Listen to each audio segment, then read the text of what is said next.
That's right. Discerning the priesthood led me to my wife. Now let me explain. In the last video I talked a little bit about how going to a Protestant university led me to being more Catholic. And in my time there at Baylor University, I had the chance to really dive in deep, to ask the questions about what my vocation really was, what I was meant to do with my life, and be surrounded by so many good Catholic mentors. And stop ignoring the questions that have been in my heart for a long, long time. And one of those was, am I meant to be a priest? Which really was a scary thought, especially as a single guy in the middle of college, and something that I wrestled with far beyond any timeline I could imagine in my life. I felt the slight urge from middle school, but I pushed it away.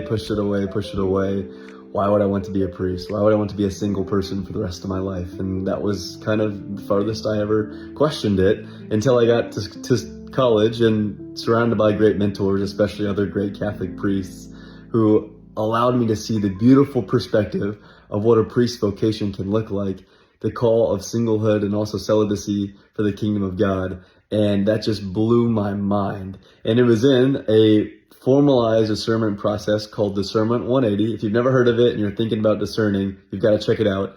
And that process walks you through 180 days, committing to prayers, fasting, and other forms of asceticisms to really challenge yourself, and letting go of all the distractions and allowing God the space and the time to show up and really lead you to the person you're meant to become. And it was through that process, after about 6 months, I didn't know which direction I needed to go after finishing the formalized 6-month process.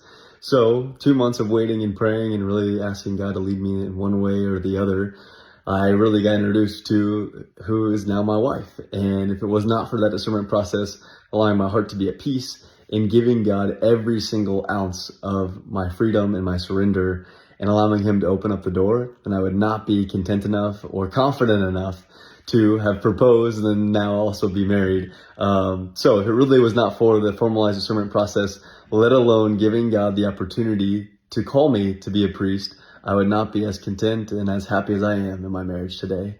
So if you're wrestling with any of those things, please reach out. I'm happy to talk about it, happy to talk to you. The fear is very real. I know many men who are in the midst of it right now. I have several friends in seminary, but also I know the fear before any of that even begins, and would love to encourage you to give God the time, because the number one thing I learned through my discernment process was that the Lord is never outdone in generosity. The Lord's never outdone in generosity. The more you give him, the more he'll give you back. And so that's something you're wrestling with. I'm here for you. There's a community of guys here for you. Just question God's putting on your heart. Don't ignore it. Give it the time, because the Lord is never outdone in generosity.